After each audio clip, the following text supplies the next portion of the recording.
Hello, hello. It's another nighttime session, so you know who's on the cards. We've got another short story to go through, written by the one and only Mr. H.P. Lovecraft. And this short story is called From Beyond. From Beyond.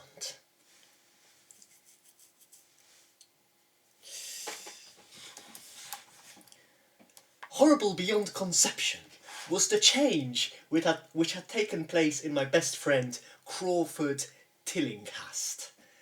I had not seen him since that day, 2 months and a half before, when he had told me toward what goal his physical and metaphysical researches were leading.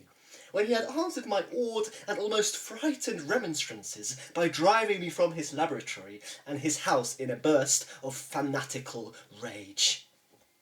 I had known that he now remained mostly shut in the attic laboratory with that accursed electrical machine, eating little and excluding even the servants. But I had not thought that a brief period of 10 weeks could so alter and disfigure any human creature.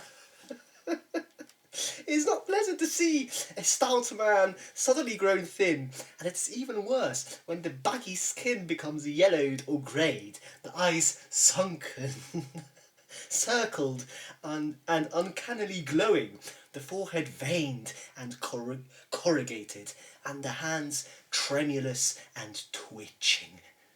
And if added to this there be a repellent unkemptness, a wild disorder of dress, a bushiness of dark hair, white at the roots, and an unchecked growth of pure white beard on a face once clean shaven, the cumulative effect is quite shocking. Such was the aspect of Crawford Tillinghast on the night of his half-coherent message brought me to his door after my weeks of exile. Such the spectre that trembled as it admitted me, candle in hand, and glanced furtively over its shoulder as if fearful of unseen things in the ancient, lonely house set back from Benevolent Street. That Crawford Tillinghast should ever have studied science and philosophy was a mistake.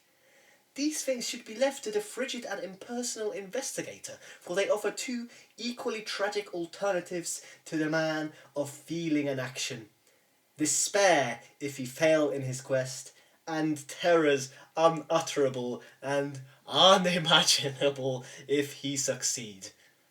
Tillinghast had once been the prey of failure, solitary and melancholy. But now I knew, with nauseating fears of my own, that he was the prey of success. I had indeed warned him 10 weeks before, when he burst forth with his tale of what he felt himself about to discover. He had been flushed and excited then, talking in a high and unnatural, though always pedantic voice. "What do we know," he had said, "of the world and the universe about us? Our means of receiving impressions are absurdly few, and our notions of surrounding objects infinitely narrow. We see things only as we are constructed to see them, and can gain no idea of their absolute nature. With 5 feeble senses we pretend to comprehend the boundlessly complex cosmos, yet other beings with a wider, stronger, or different range of senses might not only see very differently the things we see, but might see and study whole worlds of matter, energy, and life which lie close at hand, yet can never be detected with the senses we have. I have always believed that such strange, inaccessible worlds exist at our very elbows, and now I believe I have found a way to break down the barriers. I'm not joking. Within 24 hours, that machine near the table will generate waves acting on unrecognised sense organs that exist in us as atrophied or rudimentary vestiges. Those waves will open up to us many vistas unknown to man and several unknown to anything we consider organic life. We shall see that at which dogs howl in the dark, and that at which cats prick up their ears after midnight. We shall see these things, and other things which no breathing creature has yet seen. We shall overleap, time, space, and dimensions, and without bodily motion, peer to the bottom of creation.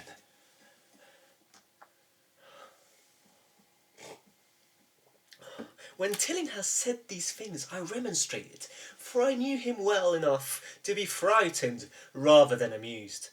But he was a fanatic, and drove me from the house. Now he was no less a fanatic, but his desire to speak had conquered his resentment, and he had written me imperatively in a hand I could scarcely recognise. As I entered the abode of the friend, so suddenly metamorphosed it to a shivering gargoyle, I became infected with the terror which seemed stalking in all the shadows. The words and beliefs expressed 10 weeks before seemed bodied forth in the darkness beyond the small circle of candlelight, and I sickened at the hollow, altered voice of my host. I wished the servants were about, and didn't like it when he said they had all left 3 days previously. It seemed strange that old Gregory, at least, should desert his master without telling as tried a friend as I. It was he who had given me all the information I had of Tillinghast after I was repulsed in rage. Yet I soon subordinated all my fears to my growing curiosity and fascination.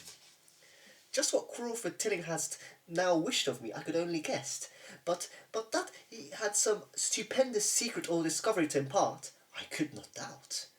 Before I had protested at his unnatural pryings into the unthinkable. Now that he had evidently succeeded to some degree, I almost shared his spirit, terrible though the cost of victory appeared.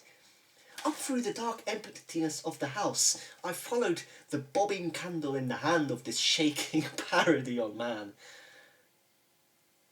The electricity seemed to be turned off, and when I asked my guide, he said it was for a definite reason. It would be too much. I would not dare, he continued to mutter. I especially noted his new habit of muttering, for it was not like him to talk to himself. We entered the laboratory in the attic and observed that detestable electrical machine glowing with a sickly, sinister violet luminosity. It was connected with a powerful chemical battery but seemed to be receiving no current, for I recalled that in its experimental stage it had sputtered and purred when in action. In reply to my question, Tillinghast mumbled that this permanent glow was not electrical in any sense that I could understand. He now seated me near the machine, so that it was on my right, and turned the switch somewhere below the crowning cluster of glass bulbs. The usual sputtering began, turned to a whine, and terminated in a drone so soft as to suggest a return to silence. Meanwhile, the luminosity increased, waned again, then assumed a pale outre colour, or blend of colours, which I could neither place nor describe. Tillinghast had been watching me and noted my puzzling expression.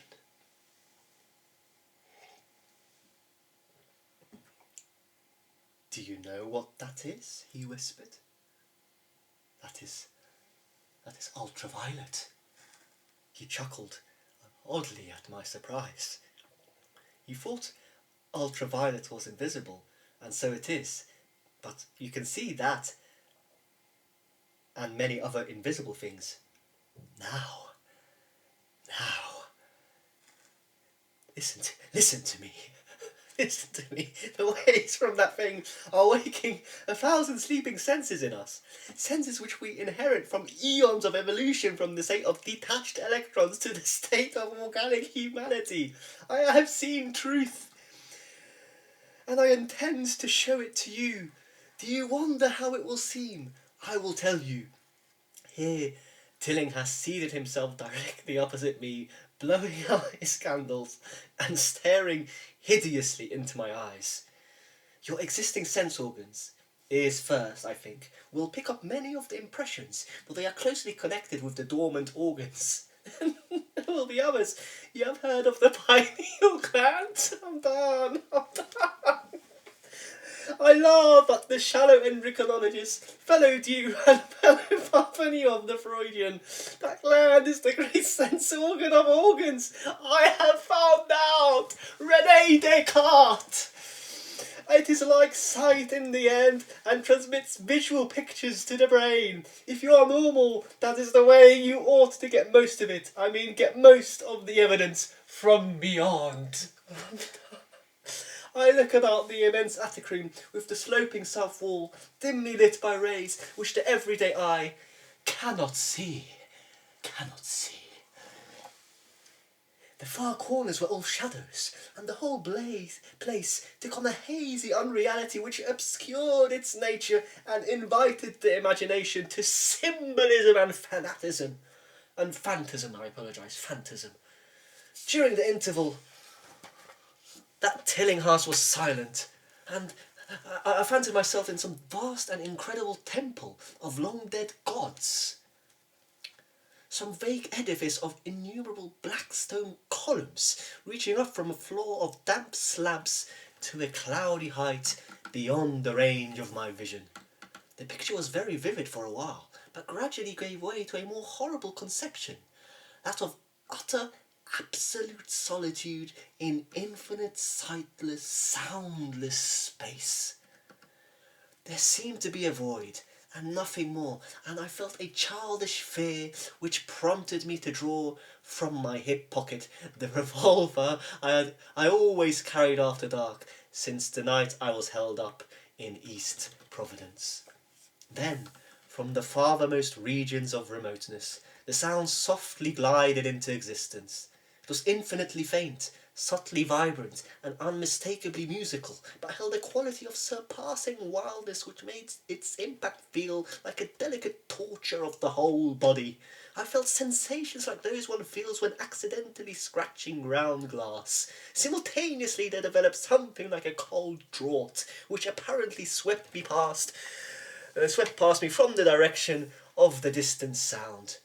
As I waited breathlessly, I perceived that both sound and wind were increasing, the effect being to give me an odd notion of myself as tied to a pair of rails in the path of a gigantic approaching locomotive.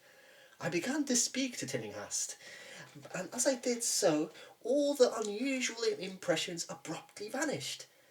I saw only the man, the glowing machine, and the dim apartment.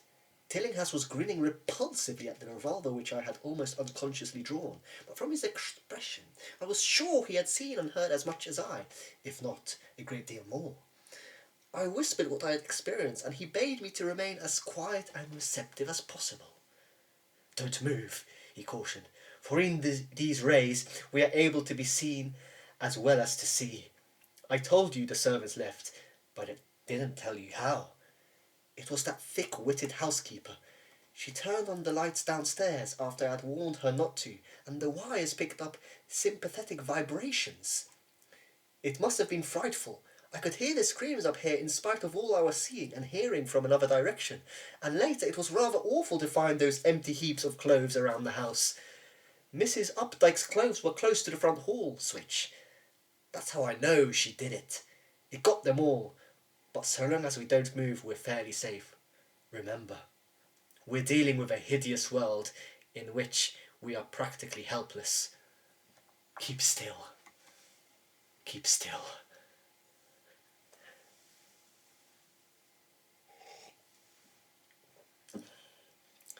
The combined shock of the revelation and of the abrupt command gave me a kind of paralysis, and in my terror my mind again opened to the impressions coming from what Tillinghast called beyond. I was now in a vortex of sound and motion, with confused pictures before my eyes. I saw the blurred outlines of the room, and from some point in space there seemed to be pouring a seething column of unrecognizable shapes or clouds, penetrating the solid roof at a point ahead and to the right of me. Then I glimpsed the temple-like effect again, but this time the pillars reached up into an aerial ocean of light, which sent down one blinding beam along the path of the cloudy column I had seen before. After that, the scene was almost wholly kaleidoscopic, and in the jumble of sights, sounds, and unidentified sense impressions, I felt that I was about to dissolve or in some way lose the solid form. One definite flash I shall always remember. I seemed for an instant to behold a patch of strange night sky filled with shining, revolving spheres, and as it receded, I saw that the glowing suns formed a constellation or galaxy of settled shape. This shape being the distorted face of Crawford Tillinghast. At another time, I felt the huge animate things brushing past me and occasionally walking or drifting through my supposedly solid body, and thought I saw Tillinghast looking at them as though his better trained senses could catch them visually. I recalled what he had said of the pineal gland and wondered what he saw with this preternatural eye. Suddenly, I myself became possessed of a kind of augmented sight. Over and above the luminous and shadowy chaos arose a picture which, though vague, held the elements of consistency and permanence. It was indeed somewhat familiar, for the unusual part was superimposed upon the usual terrestrial scene, much as a cinema view may be thrown upon the painted curtain of a theatre. I saw the attic laboratory, the electrical machine, and the unsightly form of Tillinghast opposite me. Of all the space unoccupied by familiar material objects, not one particle was vacant. Indescribable shapes, both alive and otherwise, were mixed in disgusting disarray, and close to every known thing were whole worlds of alien unknown entities. It likewise seemed that all the known things entered into the composition of other unknown things, and vice versa. Foremost among the living objects were great inky jelly-ish monstrosities, which flabbily quivered in harmony with the vibrations from the machine. They were present in loathsome profusion, and I saw to my horror that they overlapped, that they were semi-fluids and capable of passing through one another and through what we know as solids. These things were never still, but seemed ever floating about with some malignant purpose. Sometimes they appeared to devour one another, the attacker launching itself at its victim and instantaneously obliterating the latter from sight. Shudderingly I felt that I knew what had obliterated the unfortunate servants, and could not exclude the things from my mind as I strove to observe other properties of the newly visible world that lies unseen around us. But Tillinghast had been watching me, and was speaking. You see them? You see them? You see the things that float and flop about? And through you every moment of your life? You see the creatures that form what men call the pure air and the blue sky? Have I not succeeded in breaking down the barrier? Have I not shown you worlds that no other living men have seen? No? I heard him scream through the horrible chaos and looked at the wild face thrust so offensively close to mine. His eyes were pits of flame, and they glared at me with what I now saw was overwhelming hatred. The machine droned detestably. You think those floundering things wiped out the servants? Fool, they are harmless. But the servants are gone, aren't they? You tried to stop me. You discouraged me when I needed every drop of encouragement. I could get. You were afraid of the cosmic truth, you damned coward. But now I've got you. What swept up the servants? What made them scream so loud? Don't know, eh? You'll know soon enough. Look at me. Listen to what I say. Do you suppose there are really any such things as time and magnitude? Do you fancy there are such things as form or matter? I tell you, I have struck depths of that your little brain can't picture. I've seen beyond the bounds of infinity and drawn down daemons from the stars. I've harnessed the shadows that stride from world to sow death and madness. Space belongs to me, do you hear? Things are hunting me now, the things that devour and dissolve. But I know how to elude them. It is you they will get, as they got the servants. Stirring, dear sir? I told you it was dangerous to move. I have saved you so far by telling you to keep still. Saved you to see more sights and to listen to me. If you had moved, they would have been at you long ago. Don't worry, they won't hurt you. They didn't hurt the servants. It was seeing that made the poor devils scream so. My pets are not pretty, for they come out of places where aesthetic standards are very different. Disintegration is quite painless, I assure you, but I want you to see them. I almost saw them, but I knew how to stop. You are not curious? I always knew you were no scientist. Trembling, eh? Trembling with anxiety to see the ultimate beings I have discovered? Why don't you move then? Tired? Well, don't worry, my friend, for they are coming. Look, curse you. Look, it's just over your left shoulder. What remains to be told is very brief, and may be familiar to you from the newspaper accounts. The police heard a shot in the old Tillinghast house, and found us there. Tillinghast dead, and me unconscious. They arrested me because the revolver was in my hand, but released me in 3 hours after they found it was apoplexy which had finished Tillinghast, and saw that my shot had been directed at the noxious machine which now lay hopelessly shattered on the laboratory floor. I did not tell very much of what I had seen, for I feared the coroner would be sceptical. But from the evasive outline I did give, the doctor told me that I had undoubtedly been hypnotized by the vindictive and homicidal madman. I wish I could believe that doctor. It would help my shaky nerves if I could dismiss what I now have to think of the air and the sky about and above me. I never feel alone or comfortable, and the hideous sense of pursuit sometimes comes chillingly on me when I am weary.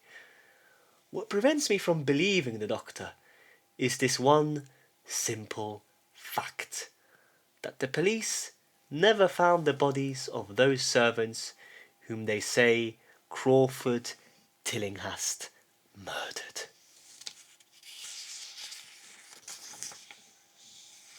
Ooh, what a story by H.P. Lovecraft. Man, that was a horror. That was a horror story. This Crawford Tillinghast guy, this guy is crazy, man. This guy's a crazy bastard, man. Crazy guy, wow.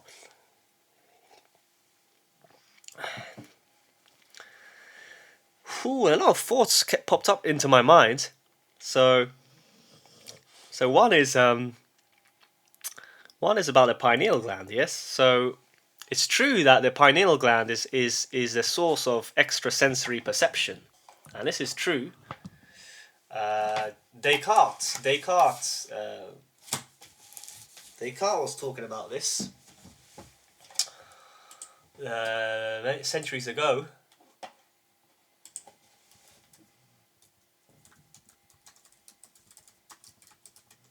He believes he believed that the seat of the soul was the pineal gland, and there's a lot of information on Twitter that if you decalcify your pineal gland, you're able to get these downloads. Yes, these spiritual downloads, And I think there is some truth to it.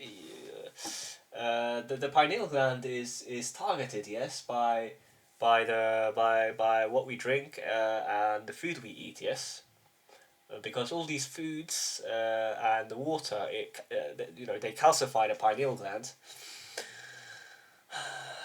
and it disrupts the functioning of the pineal gland. Yes, fluoride as well. Apparently, it causes damage to the pineal gland, and that's why you should avoid fluoride in your toothpaste, etc. Yes. So, so yes, I mean, I guess H.P. Lovecraft in this story, he kind of presents the idea that if you activate the pineal gland too much, you turn into a madman. But I don't think this is true. I mean, there's a lot of people on Twitter who talk about the pineal gland, and they're just normal people, right? They're not crazy. And yes, another thought was about this electrical machine. Yes, vibrations, something of electricity. Electricity is definitely an interesting phenomenon in our universe. There's something special about electricity, about lightning as well. Definitely, I thought about this. Also about Crawford Tillinghast. So he's got this deformed face, right? And shout out to Dio Platonius. I think he's a YouTuber. He recently started following me on YouTube. He's a radical anarchist. I've watched a few of his videos, and he's definitely right about many things. So he knows what's going on. He knows that the elites are evil, basically. A lot of the elites, they're evil, and he's right about that. So if you're watching this, Dio Plotinius, if you're watching this, I think your name is Carter Lee or something like this, Peter Carter Lee. If you're watching this, it would be nice to talk to you. Maybe we can make a video together and talk about philosophy and other issues. Send me an email to my business account, JJ Think Tank, 1995 at gmail.com, and we can organize something. Yes. What else came into my mind? In general, the language was brilliant. I guess obviously it's about the limits of our senses. Yes, so we've got these five senses, but obviously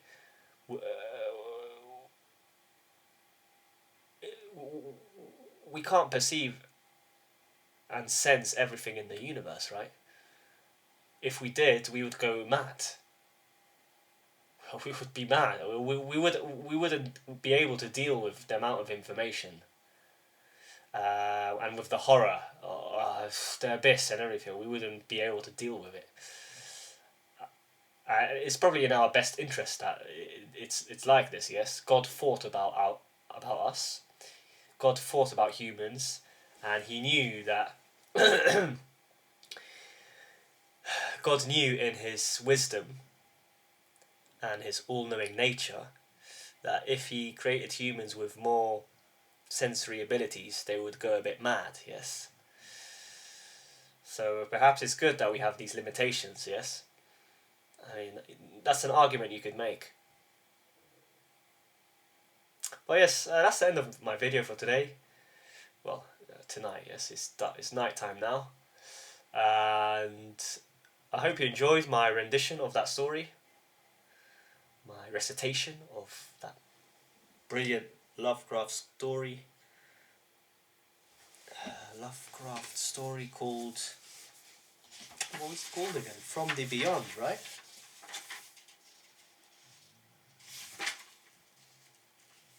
From Beyond, yeah, that was the name of it. That was a great one. I don't know which one was the best so far. Maybe this one, actually. I mean, the ship was very good. The Unnameable was very good. Rats in the Walls, that was good as well. This one was brilliant. Anyway, that's the end of the video. If you like the video, don't forget to like and subscribe. It will help me grow the channel. yes, if you like the video even more, consider donating at Buy Me a Coffee. I'll provide a link in the description. And yes, that's all for tonight. Once again, thank you for watching. If you made it this far, if you're still here listening, I appreciate it. I wish you all the best. Take care.